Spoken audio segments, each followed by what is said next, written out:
नमस्कार जी। भारत की प्रगति को गति देने वाले इंडस्ट्री के सभी दिग्गजों को, सीआईआई के सभी सदस्यों को नमस्कार।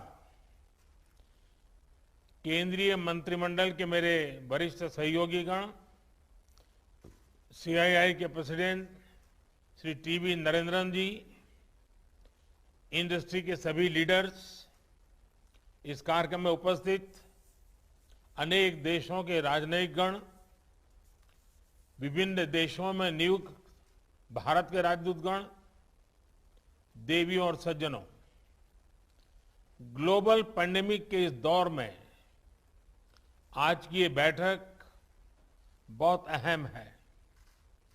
इतने बड़े संकट के बीच हम सरकार और भारत के उद्योग जगत की साझेदारी को मजबूत होते भी देख रहे हैं। मास्क, पीपीई, वेंटिलेटर से लेकर टीकाकरण तक देश को जो भी जरूरत पड़ी, जब भी जरूरत पड़ी, इंडस्ट्री ने आगे बढ़कर हर संभव योगदान दिया। इंडस्ट्री के आप सभी साथी, सभी संगठन भारत की ग्रोथ स्टोरी का बहुत बड़ा हिस्सा रहे। आप सभी के प्रयासों से भारत की इकोनॉमी अब फिर गति पकड़ रही है।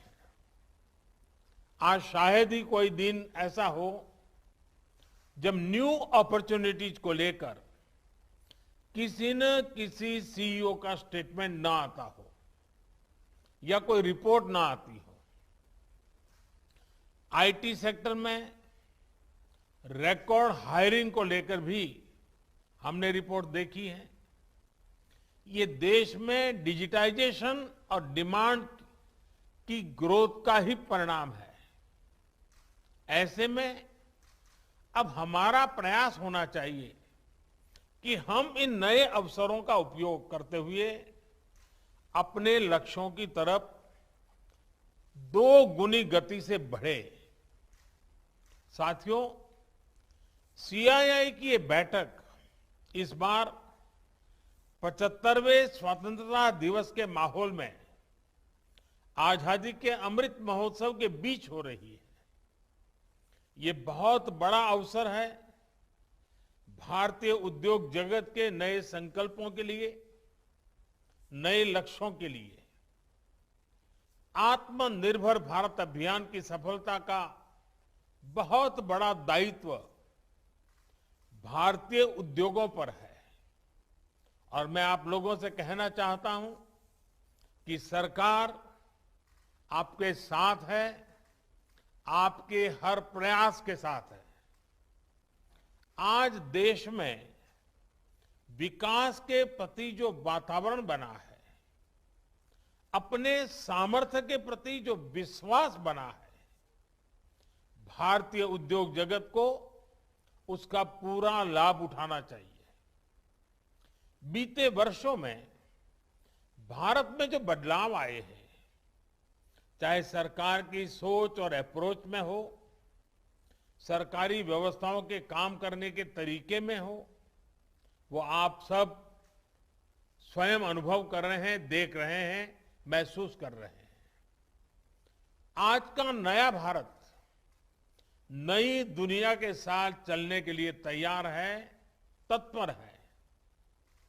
जो भारत कभी विदेशी निवेश से आशंकित था, आज वो हर प्रकार के निवेश का स्वागत कर रहा है। जिस भारत की टैक्स से जुड़ी नीतियों से कभी निवेशकों में निराशा फैल जाती थी, आज उसी भारत में दुनिया का सबसे कॉम्पिटिटिव कॉर्पोरेट टैक्स है और फेसलेस टैक्स सिस्टम भी है। जिस भारत में दस्तावेजों में, कागजों में, कानूनों में उलझाना ब्यूरोक्रेसी की पहचान माना जाता था, वहीं आज ease of doing business rank में बड़ी छलांग लगा रहा है। जहां सालों तक श्रमिकों को, उद्योगों को सैकड़ों कानूनों के जाल में उलझाए रखा गया, वहीं आज दर्जनों श्रम कानून 4 लेबर कोड्स में समा चुके हैं। जहां कभी कृषि को सिर्फ गुजारे का माध्यम माना जाता था, वहीं अब कृषि में ऐतिहासिक रिफॉर्म्स के जरिए भारतीय किसानों के देश विदेश के मार्केट से सीधे जोड़ने का प्रयास हो रहा है। इन्हीं सब प्रयासों का नतीजा है कि आज भारत में रिकॉर्ड एफडीआई भी आ रहा है और एफपीआई में भी नए रिकॉर्ड बन रहे हैं। आज देश का फॉरेक्स रिजर्व यह भी ऑल टाइम हाई लेवल पर पहुंचा हुआ है। साथियों, नए भारत का थॉट प्रोसेस क्या है, उसका एक उदाहरण मैं आपको देना चाहता हूं। एक समय था जब हमें लगता था कि जो कुछ भी विदेशी है वही बेहतर है। इस साइकोलॉजी का परिणाम क्या हुआ, ये आप जैसे इंडस्ट्री के दिग्गज भली भांति समझते हैं। हमारे अपने ब्रांड भी जो हमने सालों की मेहनत के बाद खड़े किए थे, उनको विदेशी नामों से ही प्रचारित किया जाता था। आज स्थिति तेजी से बदल रही है। आज देशवासियों की भावना भारत में बने प्रोडक्ट्स के साथ है। कंपनी भारतीय हो ये जरूरी नहीं, लेकिन आज हर भारतीय भारत में बने प्रोडक्ट्स को अपनाना चाहता है। यानी देश मन बना चुका है। अब उद्योग जगत को इस मन के मुताबिक अपनी नीति बनानी है, रणनीति बनानी है। आत्मनिर्भर भारत अभियान में आगे बढ़ते हुए ये आपको बहुत मदद करेगा। दूसरा एक फैक्टर है जिस पर भी आपको ध्यान देना चाहिए, ये है भारतवासियों का बढ़ता हुआ आत्मविश्वास।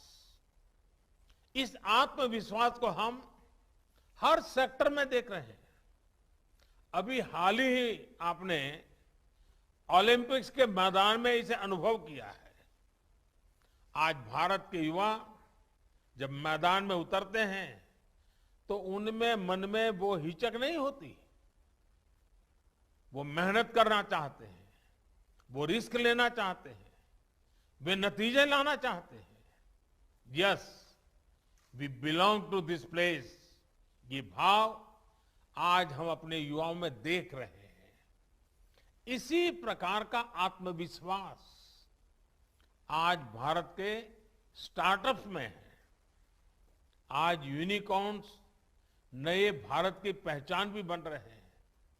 7-8 साल पहले भारत में 3-4 यूनिकॉर्न्स रहे होंगे। आज भारत में करीब करीब 60 यूनिकॉर्न्स हैं। इनमें से 21 यूनिकॉर्न्स तो बीते कुछ महीनों में ही बने हैं। और ये बात आपने भी नोट की होगी कि यूनिकॉर्न्स अलग अलग सेक्टर में आ रहे हैं। हेल्थ टेक, सोशल कॉमर्स में यूनिकॉर्न्स का बनना ये संकेत दे रहा है कि भारत में हर स्तर पर कितना बदलाव हो रहा है। बिजनेस में रिस्क लेने की प्रवृत्ति, अपने सामर्थ्य पर भरोसा करने की प्रवृत्ति लगातार बढ़ रही है। इतनी बड़ी महामारी में भी हमारे स्टार्टअप्स के एम्बिशंस बुलंदियों पर है।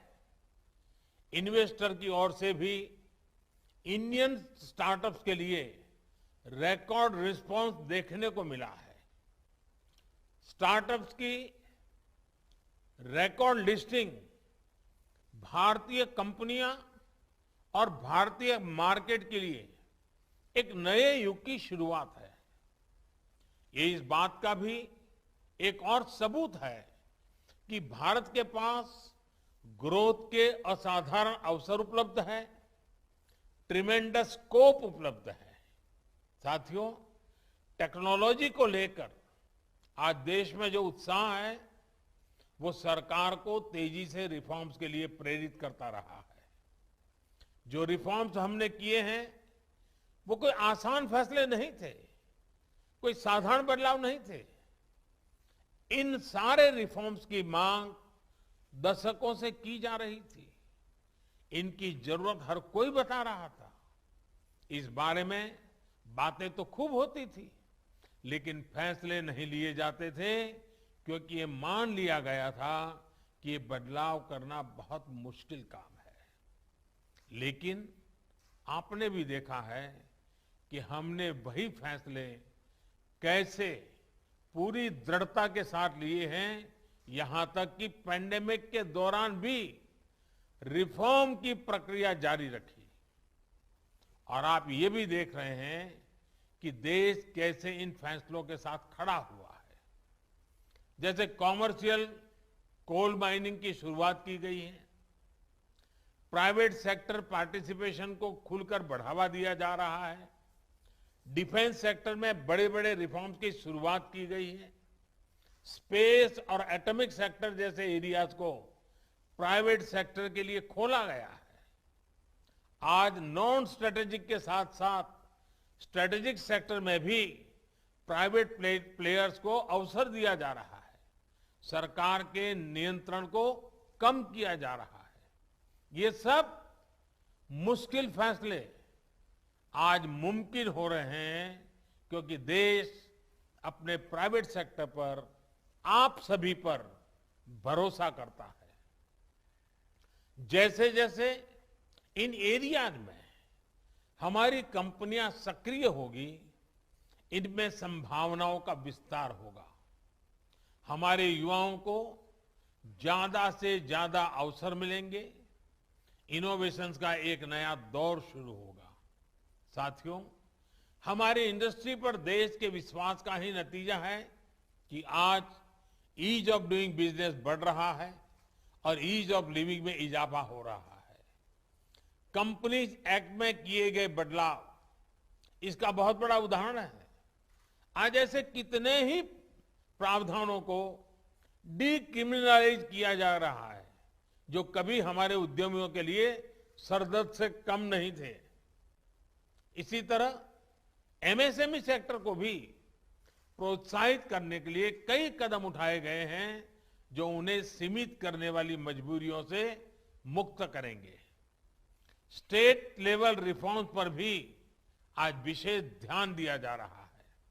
राज्यों को भी भागीदार बनाया गया है और उन्हें एडिशनल स्पेंडिंग फैसिलिटी दी जा रही है। मेक इन इंडिया के साथ साथ एम्प्लॉयमेंट और एक्सपोर्ट को गति देने के लिए देश ने प्रभावी पीएलआई स्कीम भी शुरू की है। ये सभी रिफॉर्म्स आज इसलिए हो रहे हैं क्योंकि आज देश में जो सरकार है वो रिफॉर्म्स कंपल्सन में नहीं कर रही है, बल्कि रिफॉर्म्स हमारे लिए कन्विक्शन का विषय है। आज भी हमारी रिफॉर्म्स की स्पीड बनी हुई है। अभी पार्लियामेंट के इसी सेशन में ऐसे कई बिल्स पास हुए हैं जो देश के इन प्रयासों को और गति देंगे। The factoring regulation amendment bill छोटे व्यापारों को क्रेडिट हासिल करने में मदद करेगा। Deposit insurance and credit guarantee corporation amendment bill small depositors के अधिकार की रक्षा करेगा। अभी हाल में हमने अतीत की गलतियों को सुधारते हुए रिट्रोस्पेक्टिव टैक्सेशन को भी समाप्त करने का निर्णय लिया है। इस फैसले की इंडस्ट्री में जिस तरह से सराहना हो रही है, मुझे विश्वास है इससे इंडस्ट्री और गवर्नमेंट के बीच विश्वास और मजबूत होगा। साथियों, आज देश में वो सरकार है जो राष्ट्र हित में बड़े से बड़ा रिस्क उठाने के लिए तैयार है। आपको याद होगा, जीएसटी तो इतने सालों तक अटका ही इसलिए क्योंकि जो पहले सरकार में वो पॉलिटिकल रिस्क लेने की हिम्मत नहीं जुटा पाए। हमने ना सिर्फ जीएसटी लागू किया, बल्कि आज हम रिकॉर्ड जीएसटी कलेक्शन होते देख रहे हैं। ऐसे कितने ही उदाहरण मैं आपको गिना सकता हूं, बता सकता हूं। आज आपके सामने एक सरकार है जो हर बंदिश को दूर कर रही है, हर बाउंड्री को पुश कर रही है। आज एक सरकार है जो आपसे पूछ रही है कि भारतीय उद्योग जगत की ताकत बढ़ाने के लिए बताइए अब और क्या करना है। साथियों, हमारे पूर्वज कह गए हैं, नैकम चक्रम परिभ्रमति, यानी सिर्फ एक पहिए से गाड़ी नहीं चल सकती, सारे पहिए ठीक से चलने चाहिए। इसलिए इंडस्ट्री को भी रिस्क लेने की अपनी नेचुरल टेंडेंसी को थोड़ा सा और बढ़ाना होगा। आत्मनिर्भर भारत के संकल्प की सिद्धि के लिए नए और मुश्किल रास्तों को चुनाव भी हमें करना ही होगा। इन्वेस्टमेंट और रोजगार की गति को बढ़ाने के लिए इंडस्ट्री से भी देश की बहुत उम्मीदें हैं। पब्लिक सेक्टर के फुटप्रिंट्स को रेशनलाइज और मिनिमाइज करने के लिए भी नई पीएससी पॉलिसी के जरिए निर्णायक फैसले लिए जा रहे हैं। इसमें इंडस्ट्री की तरफ से भी ज्यादा से ज्यादा उत्साह और ऊर्जा दिखनी चाहिए। नेशनल एजुकेशन पॉलिसी के माध्यम से एक बहुत बड़ा कदम देश ने उठाया है। इसमें स्कूल स्किल से लेकर रिसर्च तक का एक नया इकोसिस्टम तैयार करने का भरपूर रोडमैप है। इसमें भी इंडस्ट्री की एक सक्रिय भूमिका बहुत जरूरी है। विशेष रूप से रिसर्च एंड डेवलपमेंट पर इन्वेस्टमेंट को लेकर हमें बहुत गंभीरता से काम करना है। आत्मनिर्भर भारत के लिए R&D पर हमारा इन्वेस्टमेंट हमें कई गुना बढ़ाना होगा और ये सिर्फ सरकारी प्रयासों से ही संभव नहीं है। इसमें इंडस्ट्री की बहुत बड़ी भागीदारी की जरूरत है। हमारा लक्ष्य ब्रांड इंडिया को मजबूत करने का है। हमारा लक्ष्य देश को समृद्धि और सम्मान देने का है। इस लक्ष्य की प्राप्ति के लिए हमें अपनी पार्टनरशिप को मजबूत करना है। मैं आपकी हर समस्या के समाधान के लिए, आपके हर सुझाव के लिए हर वक्त उपलब्ध रहा हूं और आगे भी रहूंगा। मैं फिर एक बार इस आजादी के अमृत महोत्सव के कार्यकाल में आपको भी अनेक अमृत संकल्प करने के लिए प्रेरित करें और आप सब संकल्प के साथ, नई ऊर्जा के साथ आगे आए। आप सभी को बहुत बहुत शुभकामनाएं। धन्यवाद। కన్స్ట్రక్షన్ రంగాలలో దశాబ్దపు అనుభవంతో కస్టమర్ల మరియు శ్రేయోభిలాషుల మన్ననలను నమ్మకాన్ని గెలుపొందిన సంస్థ విఆర్ఆర్ కన్స్ట్రక్షన్స్. నాణ్యతకు నమ్మకానికి మారుపేరు VRR constructions. Independent houses, apartments, villas అన్ని రకాల హంగులతో అలరించే అద్భుతమైన వెంచర్స్ తో పాటు అందరికీ అందుబాటు ధరలో సొంత ఇంటి కలను సాకారం చేసే నమ్మకమైన సంస్థ VRR constructions. Please visit VRR Constructions, Varatex Plaza near Radhika Theatre, ECL X Road, Hyderabad. Call to 9100885551 9100885559.